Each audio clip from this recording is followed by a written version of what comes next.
কোন দেশত ল'ৰা-ছোৱালী জন্ম দিলে পুৰস্কাৰ দিয়া হয়? উত্তৰটো হৈছে ৰুছ দেশত। কোনবিধ জীৱই যিকোনো ঘটনা 20 বছৰলৈকে মনত ৰাখিব পাৰে? উত্তৰটো হৈছে ডলফিনে।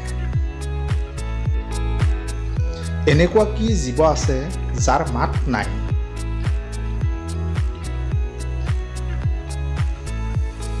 উত্তৰটো হৈছে জিৰাফ। বাঘৰ আগত ভাৰতৰ ৰাষ্ট্ৰীয় জন্তু কি আছিল জানেনে?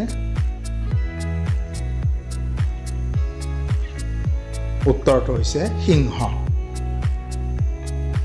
কোন দেশত কুকুৰ পুহিব নোৱাৰে? উত্তৰটো হৈছে আইচলেণ্ডত।